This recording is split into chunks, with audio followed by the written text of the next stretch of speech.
Tracy Isidore here. I'm feeling a little bit sick today. I got a head cold, so if I cough or sneeze during this video, that's the reason why. But even though I'm feeling a little bit off today, uh, I choose not to make an excuse that I can't work because of that. I chose to still do this video for you. And why? Because excuses don't help you and don't benefit you.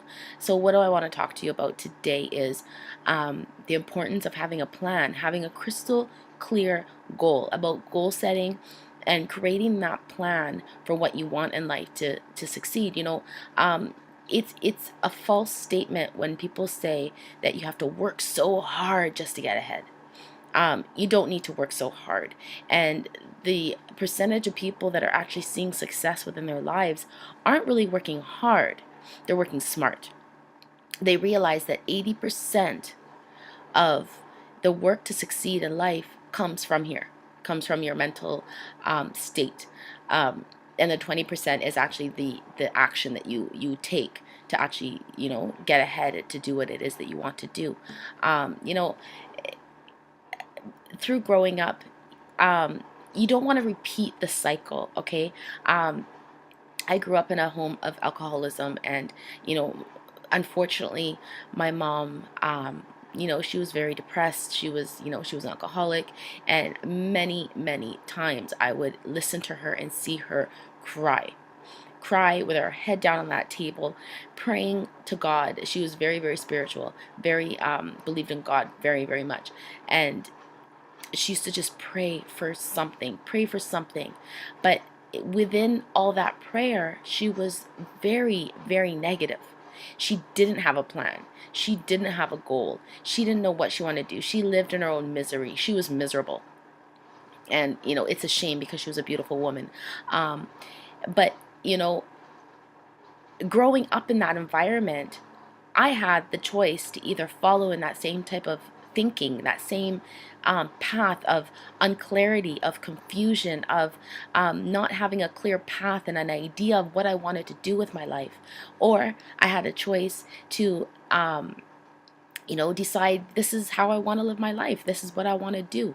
And I made that choice. Now, there's a thing called chunking that I want to explain to you. And I just recently been introduced to it, and it's actually really amazing. And when you get down to the point of really tapping into your subconscious mind to figure out the real reason of why you actually get up out of bed every day and go to work, and why you're doing the things you're doing in your life. What is the reason for it? What is your reason why you're doing it? And this chunking exercise allows you to, get a deeper meaning. And for a lot of people, it actually brings them to a point of tears. It brings them to a point where it's like an aha moment. It's like a breakthrough for them, And, I did the chunking exercise myself, and I found that I brought myself back to when I was 13 years old. And when I was 13 years old, I decided when I was 13 years old that when I was 18, when I was legally an adult, 18 years old, I am leaving the home that I was living in. I was leaving the toxic home. I refused to live in that environment anymore. And when I was 13 years old, we at Christmas time, we used to have on our fridge at my grandparents' a list, everybody's name with their column, and you write down what you want for Christmas. On my column, I wrote cutlery, dishes, towels.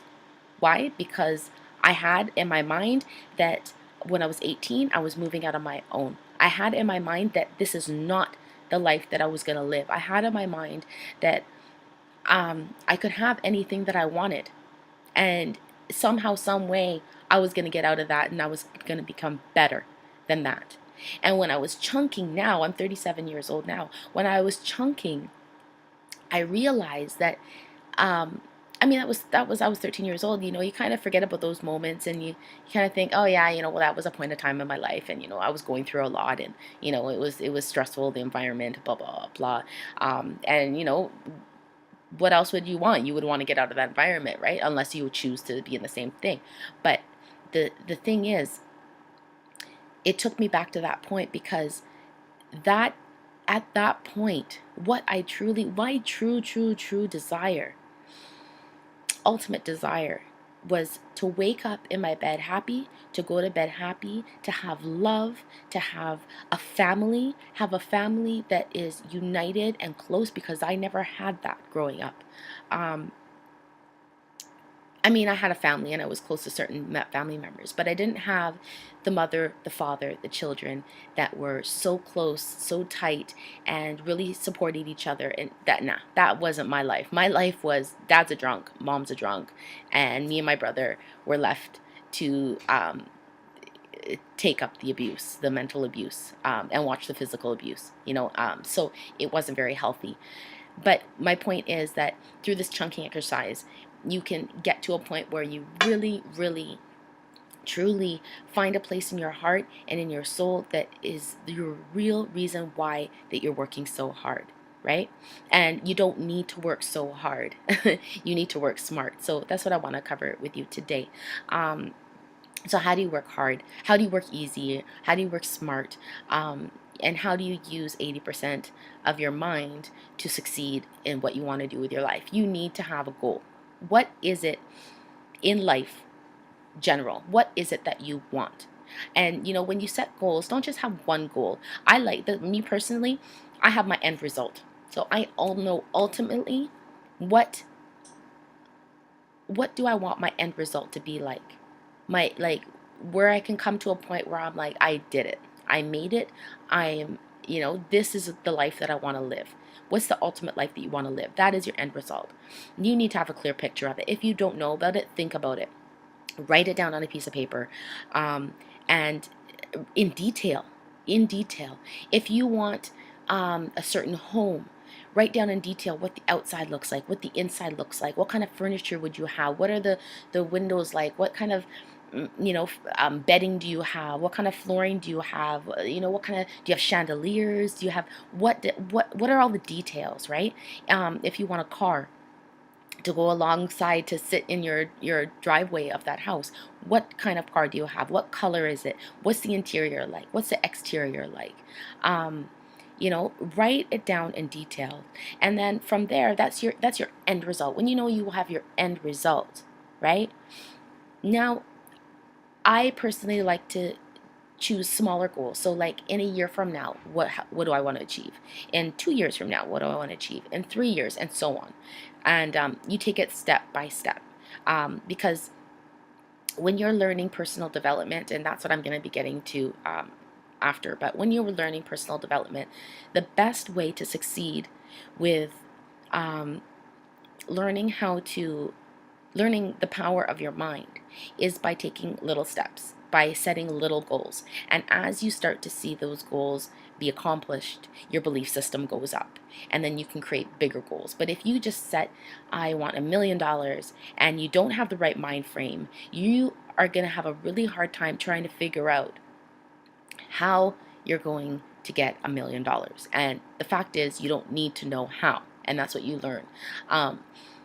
But it might be a little bit unbelievable for you. So, you could set that as your end result, but, set in a year result, you want to make an extra $10,000 in a year. That might be a little bit more believable for you, and it's going to stick a little bit more in your mind, and your belief system is going to be stronger on that goal, right?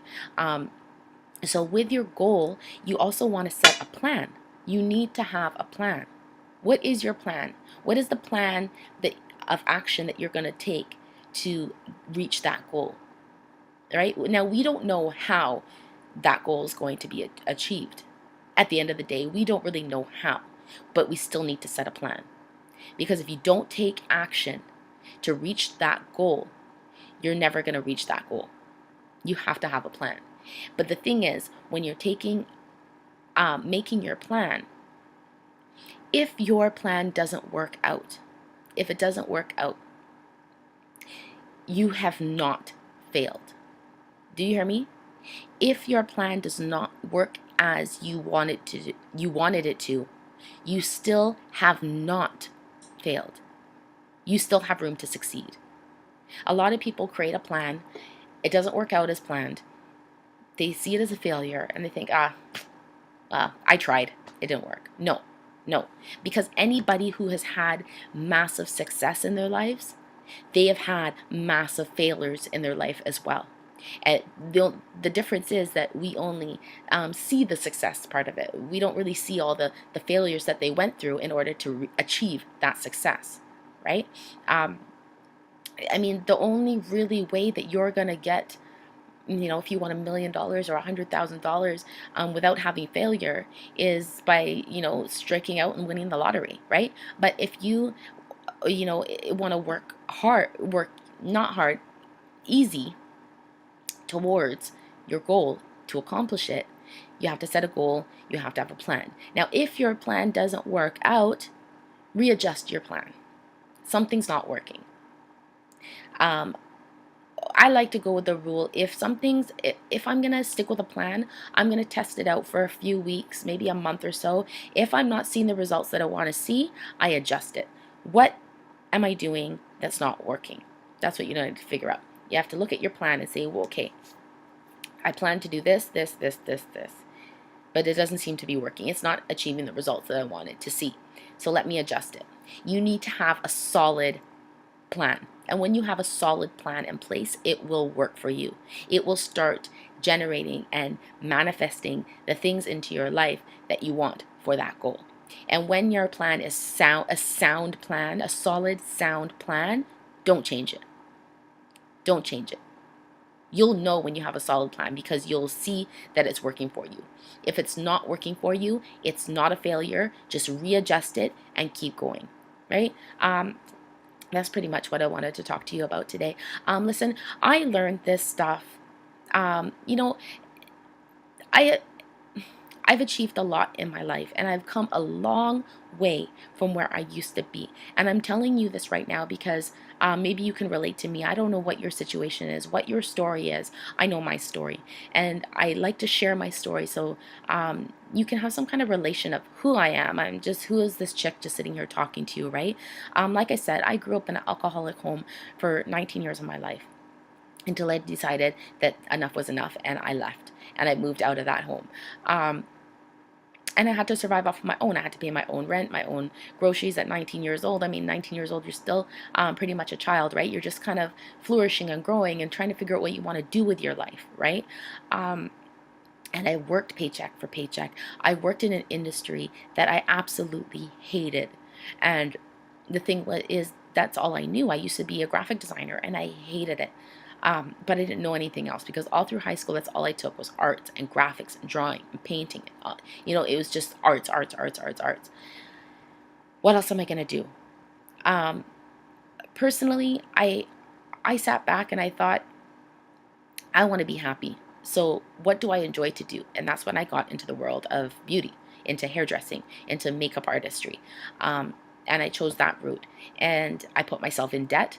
But I did it because I wanted to do something that I love to do, something that I enjoy to do. And that's so important. You have to find something that you love to do, okay?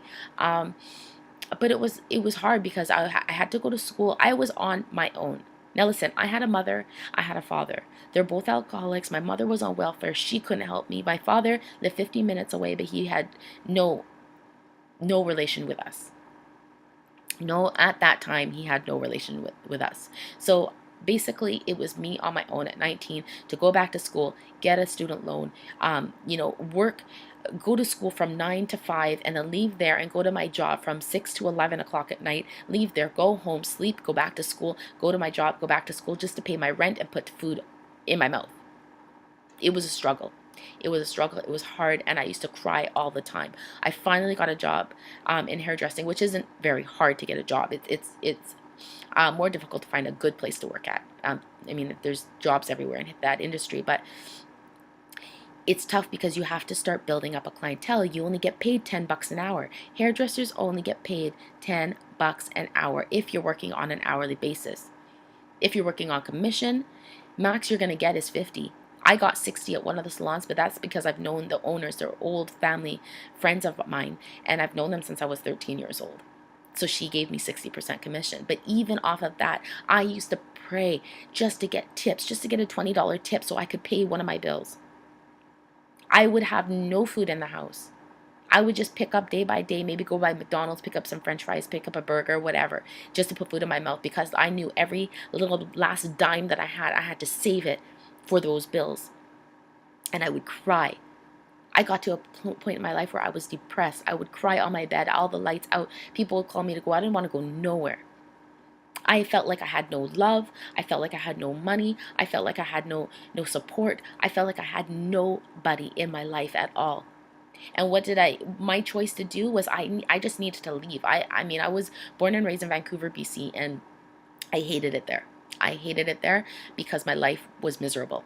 I didn't know, and I wasn't educated about the power of my mind, and I let misery control me. I was falling into the same trap as my mother, and if I had stayed there, sooner or later I would as well be on welfare, and I was as well be sitting there crying, putting my head down, and crying at the table because I didn't know how I was going to pay my bills. Now, that is not the life, and I'm not going to follow in the same trend. You see, that's the thing. Look at families. If a family is filled with success, the parents are successful, the parents have a right frame of mind, the children are going to follow into that same path, right? If a family is broken, kids on welfare or parents on welfare, the kids are more likely to follow in that path, right? I I don't know. By the grace of God, I think I saw a different option. I saw a different choice for me. And I saw that life that I was brought up in, and I chose that that is not the life I was going to live.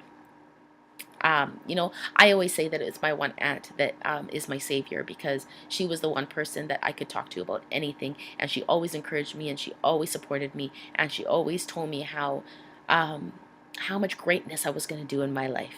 And it's really important to have that person in your life. And it's a little bit emotional because I think everybody needs at least that one person to have in your life to kind of keep you going, and if you don't have that person, I would love to be that person. I mean, just watch my videos. I post them all the time, um, because I talk a lot about personal development. I talk a lot about growing your mind and reprogramming your subconscious mind, because magic happens when you do that. Before I left Vancouver, there was a point in time where I was lying on my bed. I clearly remember this. And I was in tears. And I was crying. And I was praying to God. And I was saying, oh Lord, please, there's got to be a person for me, a man for me. I just wanted to be loved. That was one of the things that I really wanted, was to have true, unconditional love from a man. Um, and I just had this feeling in my heart. I had this feeling in my gut that there was someone out there for me, but I just knew he was not in Vancouver. I was not going to find him there. I didn't know where he was, but I just knew there was someone for me, and I was not going to find him in Vancouver. I knew that. I knew that in my heart. I knew that in my mind, and I ran with that, and I decided to buy a one-way ticket and move to Toronto. That was what I did. I bought a one-way ticket. I moved, and I was gonna move to Toronto. I told my boss, I said, "That's it. I'm moving. I'm leaving. I booked my flight. I'm leaving in like 2-3 weeks." And the closer it got to the time, I started to get a little bit scared, because I hadn't been to Toronto in years. Now my boss said to me, "Tracy, get a return ticket. Go. Check it out. See how it is. But get a return ticket. Because if you go and you don't like it, at least you have a ticket to come back home, and you'll always have your job here." So, I mean, I was thankful that I had, a boss like that. But I mean, she was more like family, right? And that's what I did. I bought a return ticket. I went to Toronto, and while I was in Toronto, I met this man. And the moment I saw this man, I knew. I knew this is the man that I was searching for. Now, from the time that I met him to the time that I was crying in my bed, 5 years had passed by. 5 years. The thing is, when we want things, we see them in our minds, we believe we can have them with all our heart and soul, it's very important to have patience. It's very important to realize that timing is everything. Timing is everything.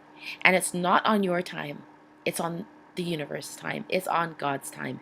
It's, you know, there's a process that's working behind the scenes that we can't see, that's figuring out how things are going to work for us. That's why we aren't smart enough to figure out how, because sometimes situations, opportunities, people will come into our lives when we least expect it, in ways that we would have never imagined. But if you're not aware to see the signs, you're going to miss out on opportunities. It's true. So who is that man? He's now my husband. I've been married to him for, actually, in a couple of weeks will be our 8-year anniversary, but we've been together for 10 years, living together for 10 years. So, I mean, it's pretty much the same thing, right? And he is amazing. I finally have the love, unconditional love that was craving for so many years when I was younger. I have 2 beautiful children, and it's funny, when I look at my children, I see me and my brother in my children. But we have a special unit, a tight bond unit. And if it wasn't because I saw a better way for myself, if it wasn't because I knew that that wasn't the life I was going to live, if it wasn't because I had a dream, if it wasn't because I had a goal, and if it wasn't because I had a plan, none of this would have happened. You see, we make the choice. We can make the choice to either make things happen for us or to not make things happen for us. And in making things happen for us, what we need to do is have a burning desire to know that reason why. And that is why the chunking process is so great in really just trying to figure out yourself, figure out what you want. And so how do you chunk? Okay, so chunking is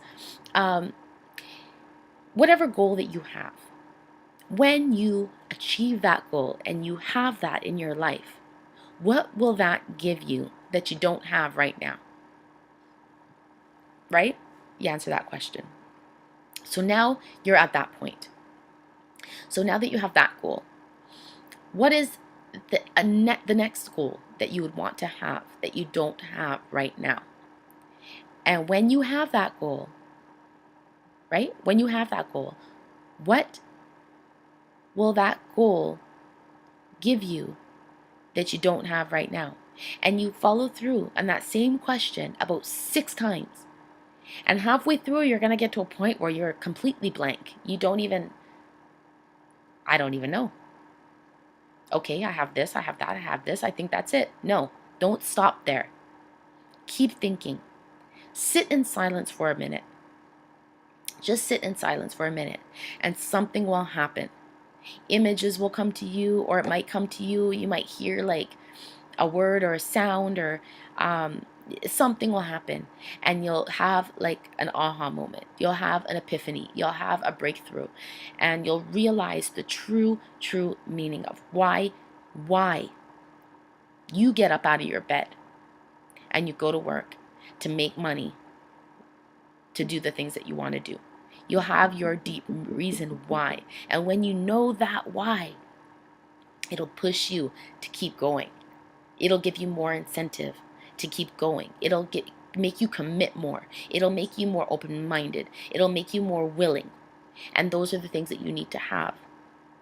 Now, I am fortunate to be surrounded by a culture of people who have that same like-minded mentality. But it's not really, now that I look at it, it was destined to be, because, when you have to choose who you keep in your life. You are the 5 most closest people around you. You are like them. So you have to see if these people are in your life are working for you, or if they're not. I weed people out of my life in a flash. If you are not a positive impact in my life, then I don't want you in my life. God bless you. I wish you all the best of success, but you have to do your thing and I got to do my thing, because my future is not going to progress with having negative people in my life, right? And it's the same goes for everybody. But I've surrounded myself with a culture of people who think the same and who are also learning about personal development and learning the power of your mind. I mean, this is so exciting. And I got to tell you, yes, I'm in internet marketing. Yes, I'm making money online. Yes, I have my own business that's outside of internet marketing. But at the end of the day, all those things are no good if you're not right up here. All those things are no good if you're not going to take the time to learn on your own personal growth.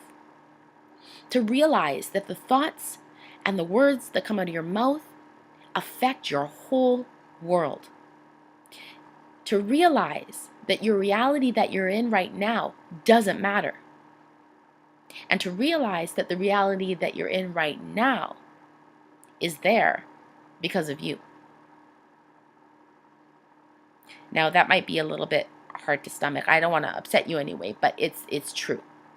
It's true. The situations that we are in the present moment we are in that situation because of our own selves. We can't blame anybody else. We can only blame ourselves. And the reason we're in that situation is because we are not um, knowledgeable enough about the power of your mind, about attraction, about energy, about the power of belief, the power of faith, about having a burning desire, about having a goal, about creating a plan, and about taking action. All those things combined. So how do you learn about it? You read. Readers are leaders. Start learning and start learning every day. I've been reading for 15 years on personal development. But just for an example, just reading personal development books alone is not going to benefit you, because I've been reading for 15 years. But nothing really started happening really fast. I wasn't really in awareness until 5 years ago. So what was the difference? I would, instead of just reading the books, now I read the books for the past 5 years and I apply the teachings into my life. I make a conscious effort to apply the teachings in my life. I make a conscious effort to listen to the words that are coming out of my mouth. I make a conscious effort to clear the thoughts out of my mind, to control the thoughts. And I do that through meditation. You see, because thoughts become things. Bottom line, thoughts become things. Overall, if I can give you one golden nugget, it's thoughts become things. Whatever you're thinking about is what is going to happen in your life. The universe will give you based on what your thoughts are, because the universe loves balance, right? So if you're thinking negative, the universe is going to give you negative. It's as simple as that. We like to complicate things, but things are really, really, really simple. And that's why I say it's not working hard to get ahead. It's working smart. It's working easy. You still have to work. You still have to put the work in. But when you realize how you can work smart and you realize that you're doing something that you enjoy, you don't see it as hard. Someone else might see it as, wow, that she's doing a lot of hard work. But meanwhile, I mean, I work, I have a business, I have an offline business, I have my online business, I have 2 kids, I have the house to look after, I have a husband. People look at me and they're like, oh my God, you're so busy, you're always go, go, go. I don't feel like that. You see, that's the difference. I don't feel like that. I love my life.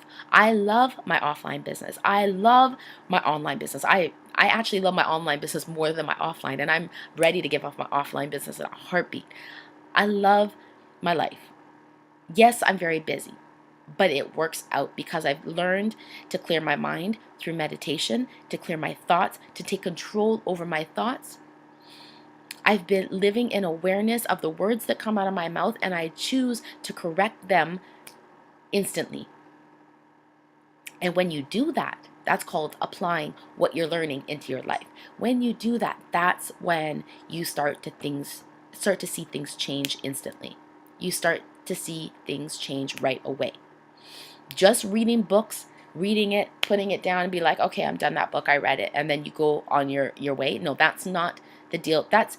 You do that if you want to read storybooks and, fantasy and not, fictional books. That's what you do for that. This is personal development. This is personal growth. So if you really want to grow, you need to read, apply, highlight, underline, bend pages, refer back to them. These are books that you're going to refer back to on a regular basis and continue to learn on a daily basis. And when you do that, you will start to see your whole world start to change in front of you. You will start to see it. And it doesn't take much. Go to Chapters and get a book. Go to Amazon.com and buy a book. It doesn't matter, it doesn't cost much. All it costs you really is your time and your commitment to really wanting to change your life, right? But along with reading books, you have to surround yourself with people. I said it's the five five people that are in your circle, that are your most around. You're most like them. So if they're negative, you're going to be negative because they're putting off an energy and you're attracting it back and forth. So if you want to change your life, if you want to change your mental state, you need to change who you're around. Now, I mean, if these people are your family members, you can't just change them and maybe you can. It's up to you. It depends on your situation. I don't know. But maybe just limit your time that you spend with them, right? Some people you don't want to just cut out of your life just like that, right? So just limit your time. Some people you'll be able to. I mean, that's up to you. That is your choice. But you need to be aware of the people that you're around and start surrounding. Listen, if you want $100,000, you need to surround yourself with people who are making $500,000. If you want a medium-sized home, you need to surround yourself with people who have a massive home. Does it make sense? Okay, so I'm going to end this off with a massive golden nugget for you. And it just makes me smile. It gets me excited because I believe 100% in this culture, in this movement, in this business. And, I think you have the right to check it out. And I want to present this opportunity for you. So the website's 15kmastermind.com. And, check it out. The guy you're going to meet his name is Vic Stryshouse. He is amazing. He has gone from rags to riches. He knows the importance of the power of your mind to be able to succeed and achieve the things that you really, truly want in your life, your goals. He knows he's created and found a clear pathway to get from point A to point B in your action plan to be able to fulfill your goals. And it's exciting. So get excited because there's huge value, or else I wouldn't even be leading you in this direction to meet Vic and to check it out and to just take a tour. You can scroll around the place, but go there now, 15kmastermind.com, and I'll see you in the next video. I wish you all the best of success. God bless you.